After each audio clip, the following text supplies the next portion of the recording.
and cut it in. it's like it never even happened. Wow. It's like it never even happened. JRP, Seamless transition. ladies and gentlemen, welcome to JRPC InfoSec Show. Target acquired. I'm here with my co-owner Jesse, Reed, and Colton, and we totally didn't screw up the first thing with no sound. Yeah, first 20 minutes. The first 12 minutes 30 seconds. We totally just did. We totally didn't do that. I swear, bro. I swear. Yeah, social engineering makes antisocial freaks out of security nerds, in my opinion. Sure does. Sure does. And And they're already anxious and whatever weird thing nowadays is going on. why did we get on social engineering when we were in that dark hour at the We were bar? talking about Mitnick and Roofy. What's the other guy's name? Oh yeah, because we were talking about Colton, how he was he's a network engineer. He introduced himself. Do you want to reintroduce yourself, Colton? Or? Yeah, sure. Yeah, for to get caught up. My name's Colton. Went to school for Linux networking administration and Linux server administration, Cisco networking administration.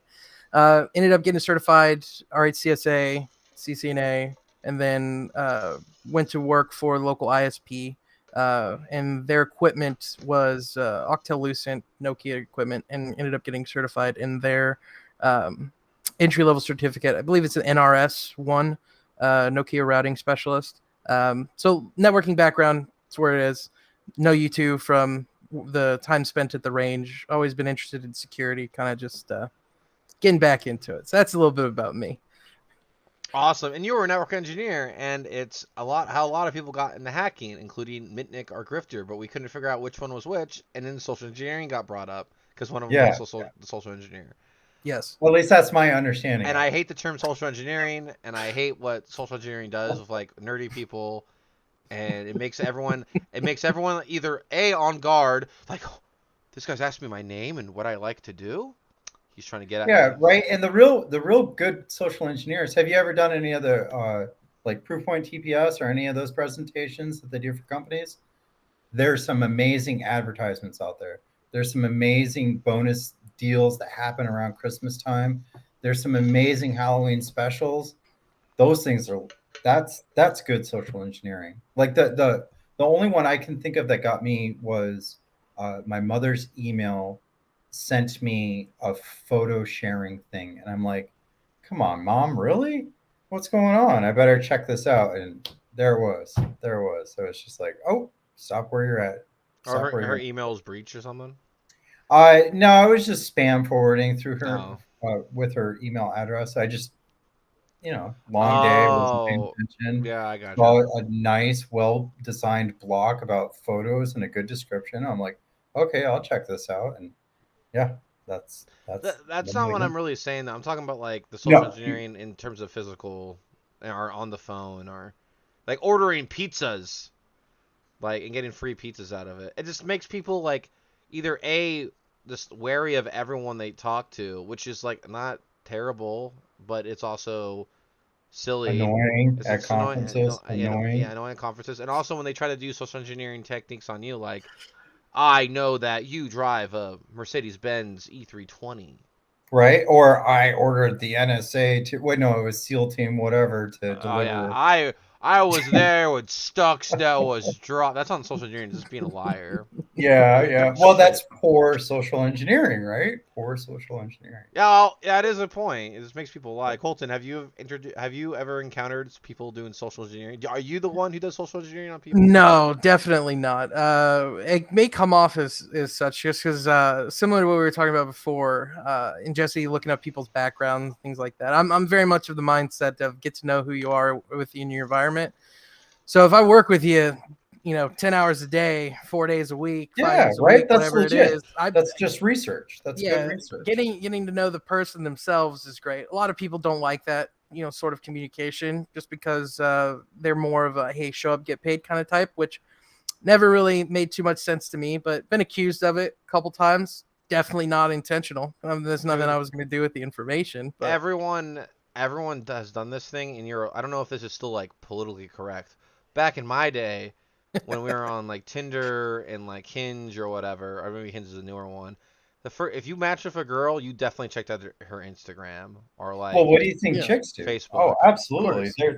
That's like what was it? It's creepy Everyone if a does guy it. does it. It's normal if a chick does it, Yeah, right? because like women are the like the Social creatures. yeah, Yeah. and Or at so least more so than us nerds. everyone does it. So I don't like. It's just whatever. But that to me, that's just normal. That's just normal behavior in the 21st century. We're not in 22nd yet. 22nd will be next century. Wait, what? Yeah. I'm right. Okay, yeah. It's only You plus got it. one. You got there. It's been a long. It's been a 60, long 60 more morning. years for that 2100. Yeah. Yeah, 80 more years. 80 is it? I thought it was 70, 60. 77. We're in 2023. But doesn't it pop over at like 2090? Isn't it the last 10 years that you count as the I've next in the never next heard that. I century? thought like 19th century it was because it was like first century being like 0 through 99.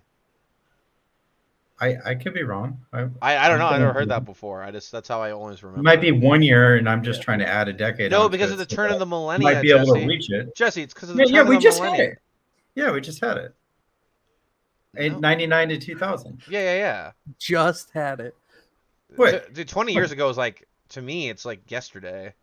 Pretty much, yeah. 23, but fair enough. Yeah, 23. Yeah, 23 years ago was like yesterday. I still think I'm like some kid, Yeah. which if people have met me, they know that's how I act. But neither here nor Yeah. there. I think we can Moving on. moving Italy. on. Yeah. Okay.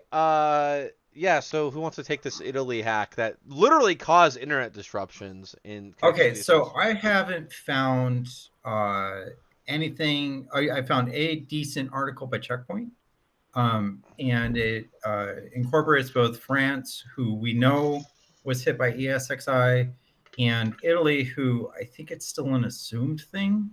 The Italy's National Cybersecurity Authority. There we go. Cybersecurity. I hate that word. Yeah. Talking about things Anyhow, words we so hate. VMware ESXi servers, CVE 2021, 21974. So that tells us it's over 2 years old. I don't have an impact statement for Italy. And reading through here, it says largest ransomware, non-Windows attack on record. Makes sense. Hypervisor. Evolution of ransomware. No one cares. Are you guys familiar with APAC EMEA as No far as idea. terminology? Am not, no. APAC is Asia Pacific. Oh. EMEA is Europe, Middle East, and Africa. I don't. Yeah, I So think just so. regions essentially. Correct. Like the similar to APNIC and what do we have here for? I don't even remember Are what these those are. internet regions for like the wires or something? I think it's more just commonly understood business regions. Oh, Or okay. like I've seen it in the semiconductor industry. I've seen it in the education industry. I've seen it. I think that's the only two places I've really seen it. So yeah, it's or even when we were with that one company, Preston, we used it for our who was the CDN? Anyhow, they were EMEA. Gotcha. Anyhow, so moving on, mitigation. It's a patch. Let's see. IPS has Checkpoint can monitor and block this. Is that me? That might be your phone. Oh Yeah, no, that's I think it's. Oh, it's. No, that's oh, me. Yeah, sorry, guys. That's my. This business call. Yeah, that was something else. So let's read how to prevent it. Up-to-date patches, keep your software up to date. IPS, which Checkpoint would be pushing sensibly. Choose prevention over detection, so it can straight stop it.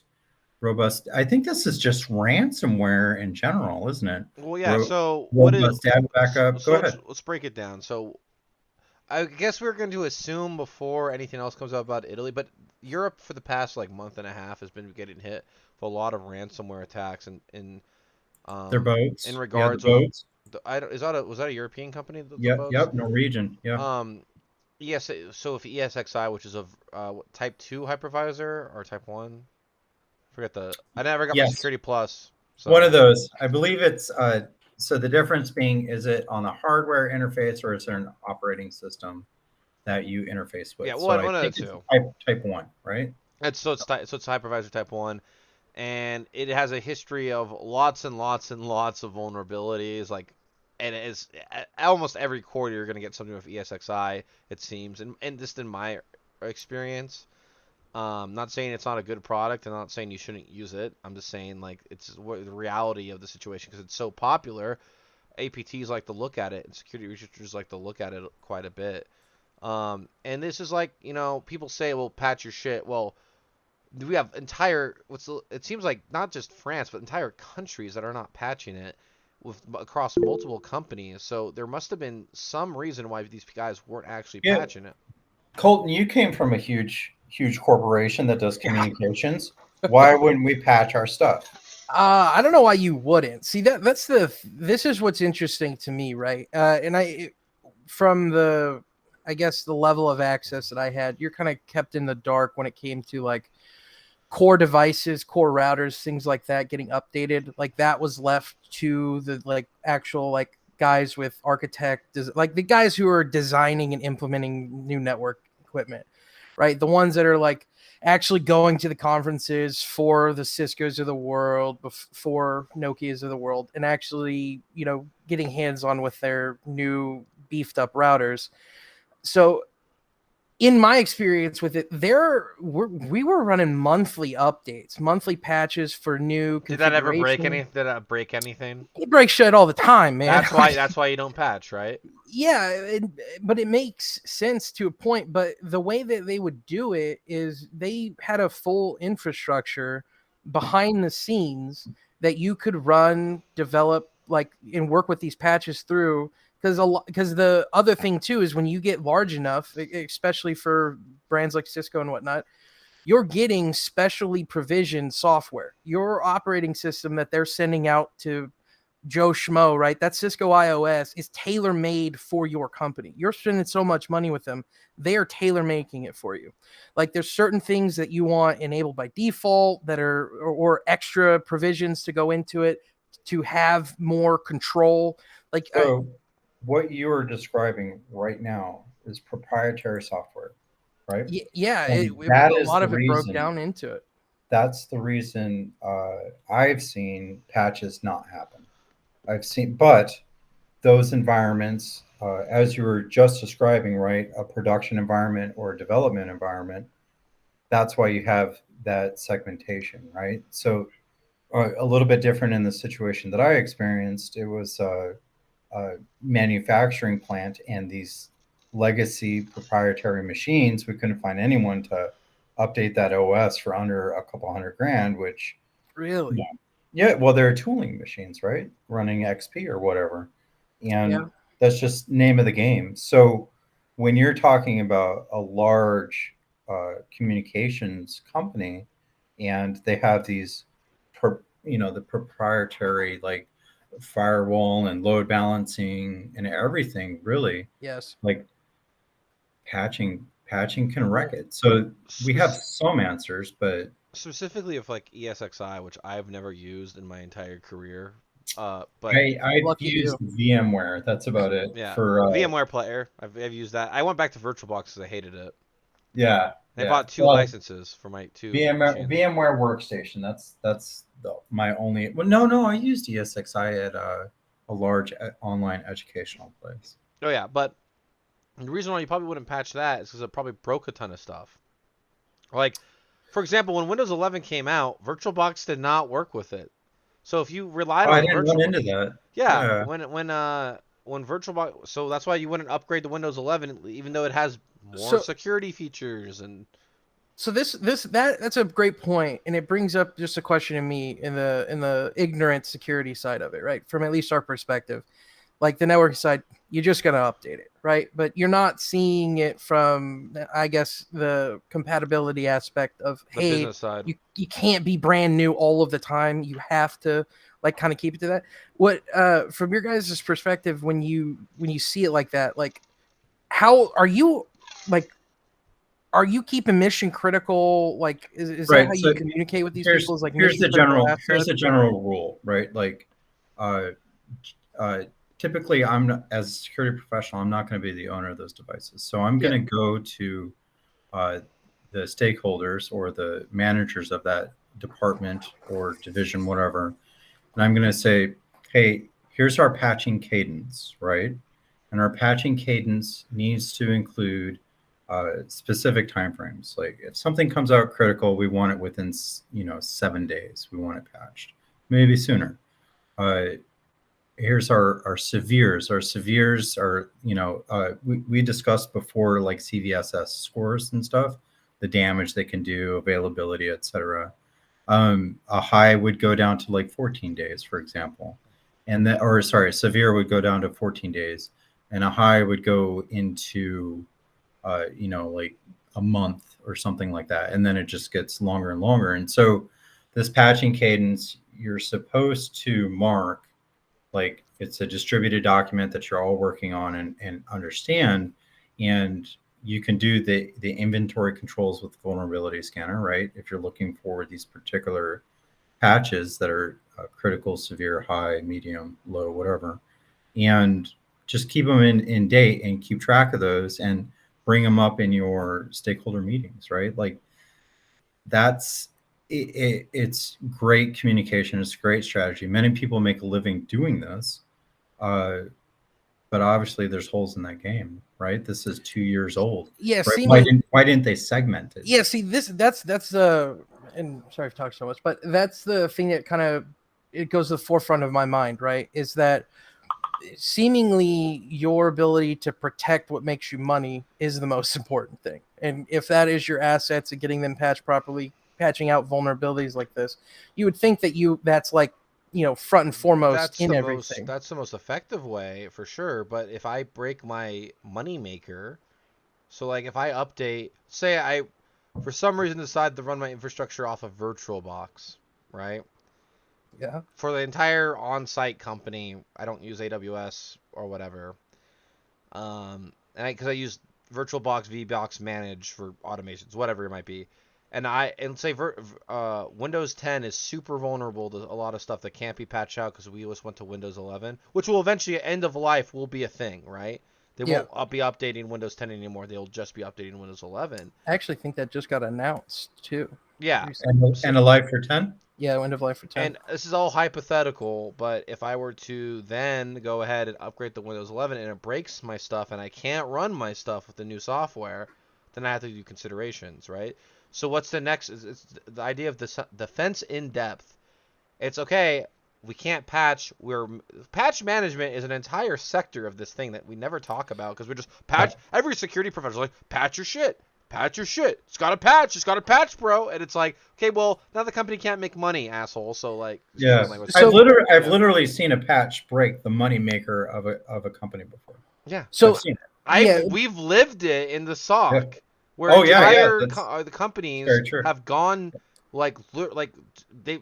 Why do you even need ransomware when you have an IT team that just patches things and can't revert back? So that is one of the interesting things that I was kind of looking for you guys' perspective on when it came to like manpower of handling that, right? Like you guys, I assume you guys are in communications with the feedback and the reporting of identifying vulnerabilities, right?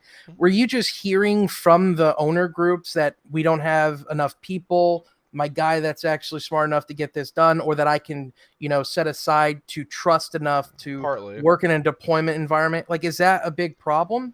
Because seemingly you need to have at least competent staff, like pretty confident staff, if you're going to put them on that sort of, job, but then you're pulling them away from other duties. Like let's be honest, other duties, right? Come on.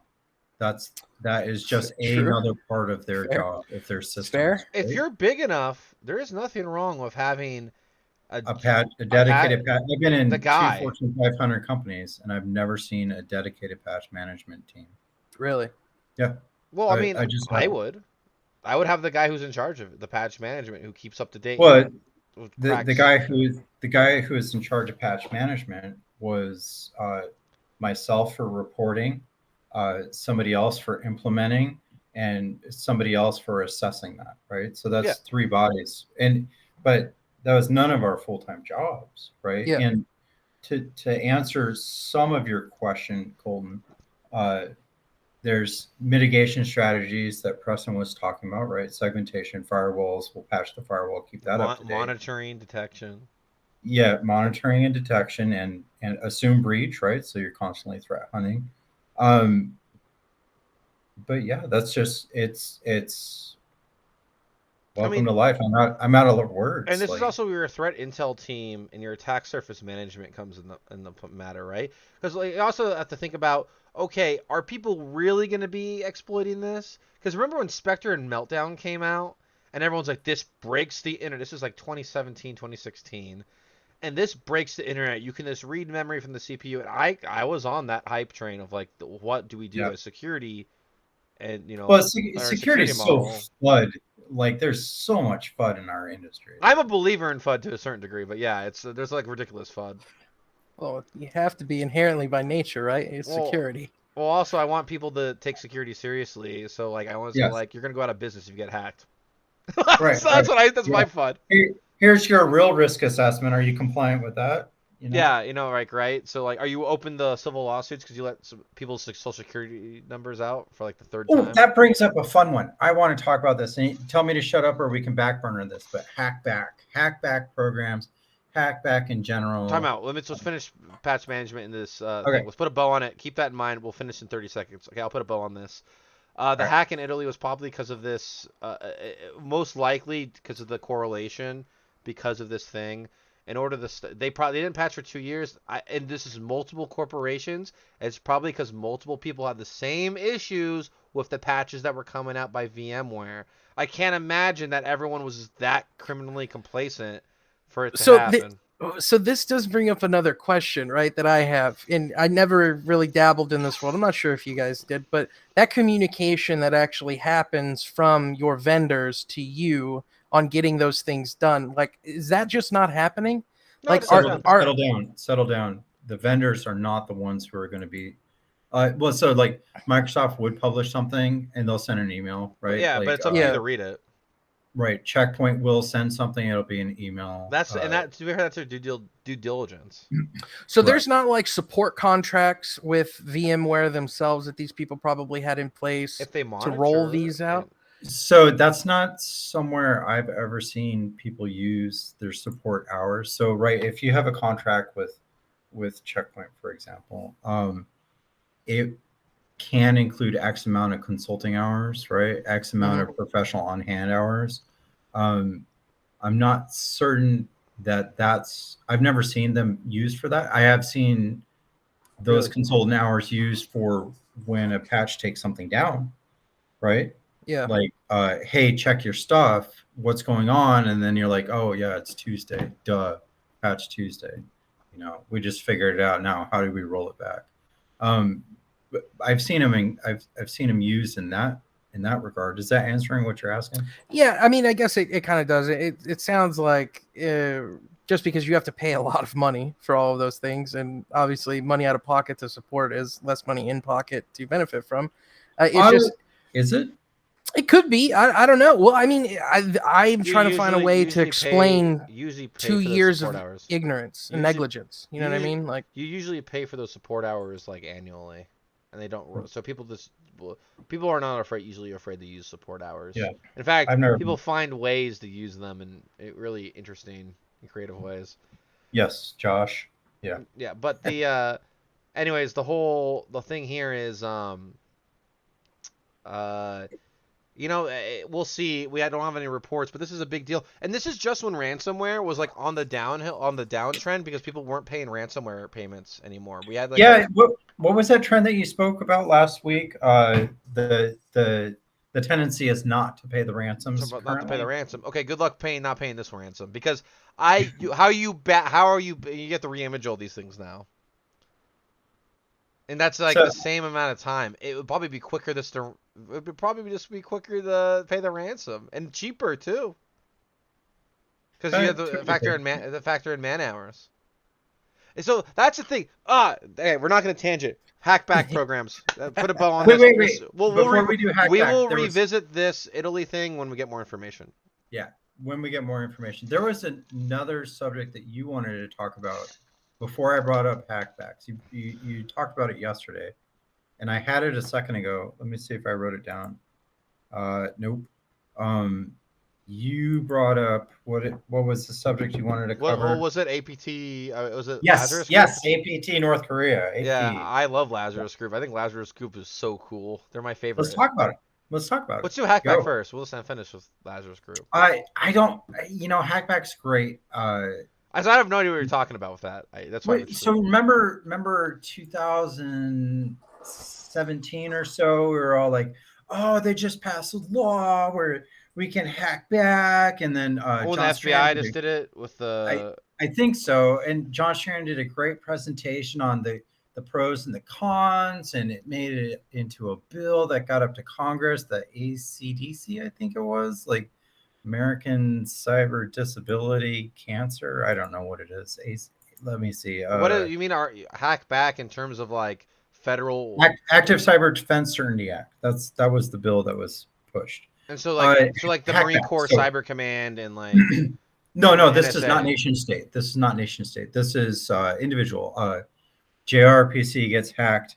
I'm watching them in a window do it. No way. I track down who they are, and now I start wrecking machines. And the biggest concern I know of is that attribution. So what happens when I accidentally wreck grandma's machine who's somebody's just operating through?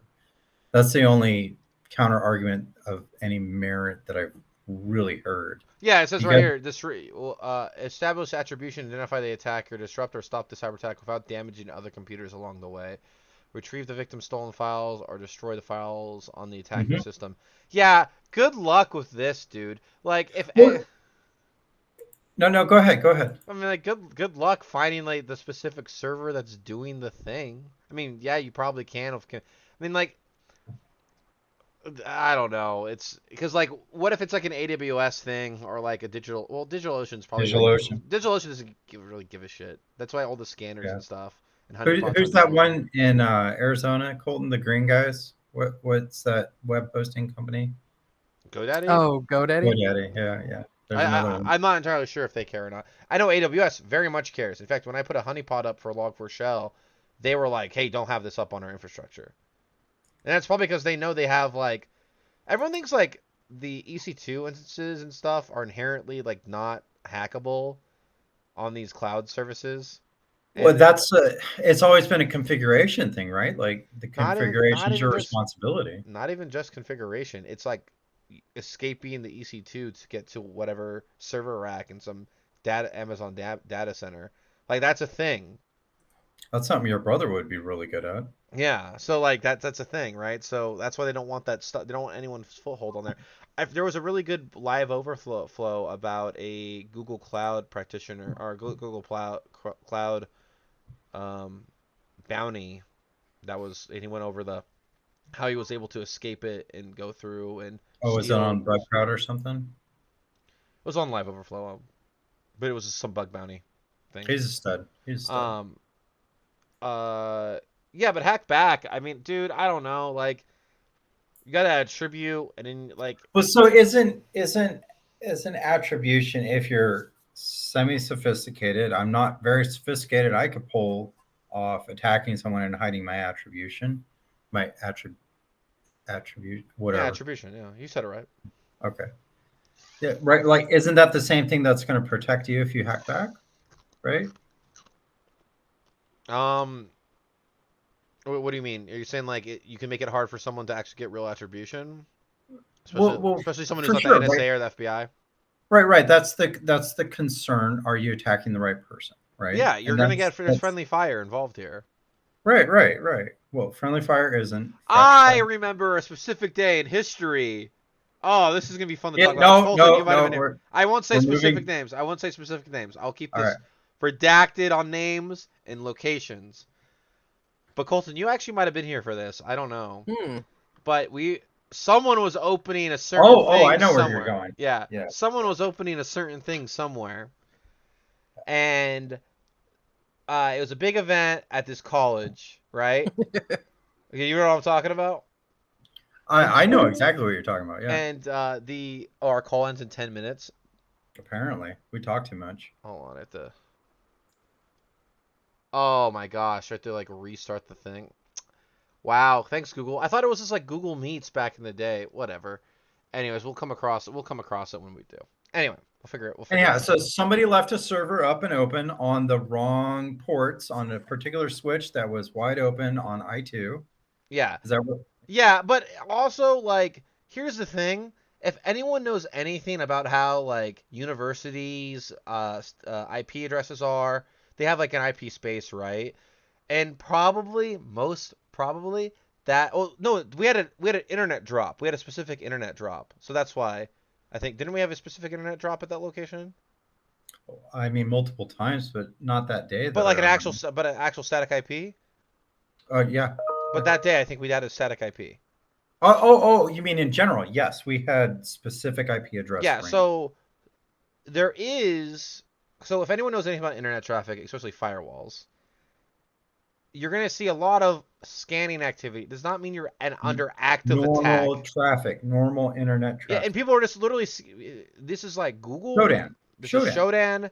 This Yeah. is Census or whatever you call them, and Talos, a ton of others, and also threat actors who are just trying to find the easiest way in. So you'll see like a lot of Etsy/admin passwordy whatever. You'll see this in web traffic. Like, oh my god, they're trying to get me, but it's just Yeah. either be denied by the firewall or if it's let in, it's going to a server that doesn't have that service. Right. So like, who cares? Anyway, on this day, someone, our good friend Rich Larkins, was running a packet capture.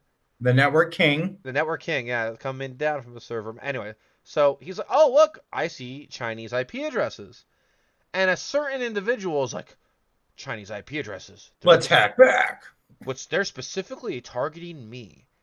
Me as Oh an yeah. individual. They're trying to embarrass me. This server wasn't even hooked up to like a monitor. I already was, but no. Nope. So Nope. it wasn't like being presented. It was just kind of like people were. Like, it was It still. was It was a celebration it was a party, but people certain were still working. it was a certain guy's. He was going to demo setting up security, not security onion, snort. Yeah, but I think it was just like a prep thing, and it wasn't like Right. serious, and not everyone, all the faculty and the president of the university was there and stuff, but like no one was really paying attention to it. It was just kind of like in Just sitting there, the right void. by the Yeah, server yeah, room. yeah. And it was like work was being done. People were drinking, eating food, Yep. party, whatever. Yeah. Uh, NBD. and Yeah. then the big drama queen himself. Oh, we gotta hack back. So this guy goes to the server, gets a keyboard, and he starts using HPing3 to send packets at the Chinese IP addresses The with offending IP address. yeah, the Yeah. offending IP address with like also, I don't even know if those were the offending IP addresses. I think he just picked one because I don't think he used any OSINT to confirm any of this because he doesn't have I any of that skill. Not on the fly. Yeah, No one was doing anything. and then this is when I was still a gullible little pre-analyst here, so I was like, "Oh my god, this is so cool!" But hindsight being 2020, and he was using HPIC3, and he says sending like racist like things like you better eat rice and stuff, and like eat dog or whatever, right?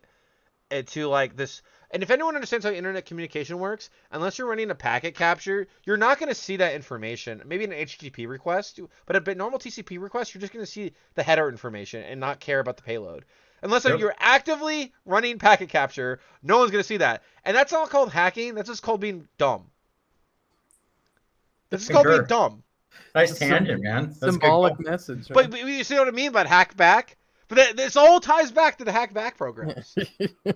I'm not offended by hackback. I think it's a good thing. No, I no. don't. I'm not against it, but I don't. But just like that idiot. That's why it gets a fun name, right? Like No, what's going I'm just on. saying like I think it's funny when people do something stupid and they pay the piper for it. But I'm also that way. I'm also that way. And I'm also internet anarchist, where I think everyone should be able to hack anyone at any given time, and the internet should be the zeros and ones. But we don't live in that world, so whatever. But We'll get like, there. no, we're not. We're centralized internet. But like, but we have idiots like that who are like, I'm gonna hack the Chinese. What's the Chinese APT? The big one. All of them. Tencent Army. It's ATP1, but like, what's the nickname? Go to CrowdStrike. 40. No, is it 40? I think it's 40. Yeah, Whatever. 40. Anyways, known. but you're not some idiot who thinks they're hacking like APT 1 or 40 or whatever, Yeah. and they're not. They're like just doing something stupid, or you can get someone with skill, and they themselves don't realize what they're hitting because they didn't do. A lot of people like, you Right. know, yeah. So there's a lot of trouble to be had with it, and I'm saying it's funny and you should do it, quote unquote. But like, you reap what you sow if you're not Yes. careful. Yeah, absolutely. I agree. So our call is going to end pretty quick here. What are we going to talk about next time? What was the thing? Oh yeah, we only have 5 minutes on the school. We might as well just like end it here, and we'll talk about Yeah, how but my I my want to love make it affair my love affair with Lazarus Group and how I think they're hilarious. that's what it is, Lazarus Group. Yeah. APT1. All right, we have 4 minutes left on this call. I The guess best just white paper. If you guys want to prep for our next session, one of the best white papers I remember reading when I was first getting into this stuff was about APT1. is that Lazarus Group? Yeah. Okay, cool. Yeah. See, there's so many. Everyone designates them something different. So like, I don't. Oh, I got apartments for rent. Isn't it Lazarus? Yeah. If I could spell it. Whatever. I'll go to Lazarus. CrowdStrike or Talos or someone and try to figure it out, or MITRE. Anyways, we have 4 minutes left. Colton, closing thoughts. Yeah, interesting. Interesting people don't patch. Interesting that people think vulnerabilities don't apply to them until it actually does. And 38, APT 38. Sorry to interrupt. At what point? It's just 2 years, man. Like, that's pretty wild. Yeah. That's my closing thought, really. 2 years is a long time. Jesse? Hello, goodbye, guys. Cool. I'll take the last 3 minutes to myself here. We are going to be in the next couple months rolling out an open source version of our forensics tool, which also has a a basic. It's also going to have a web server you guys can self-host or in the cloud or whatever that will do API hooks that you can check forensically for artifacts. So it's basically different IOCs like caches, and you can deploy that in an incident response.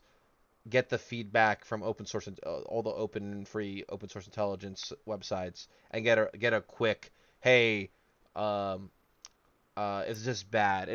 Basically you deploy this tool, it pulls the system hive, and it looks for known things, right? Like IOCs, hashes, yada yada yada, startup folders, and then it back checks out OSINT. We're gonna be releasing a open source version of that in the next couple months. Once I get my act together and make it prettier and more user friendly. But yeah, that's what we're going to be doing. That's going to be part of our threat intel team, Section 9's offering, and they're really putting their labor behind it. And we'll eventually get better at streaming, and hopefully we can rival John Hammond and TCM yeah. And all the other guys one day. Those guys are amazing. We'll do more technical stuff too. We'll do like an IR thing, I think, which will be cool. Anyways, ladies and gentlemen, thank you for the time, and this will be on YouTube, which most of you will see it there. So, adios.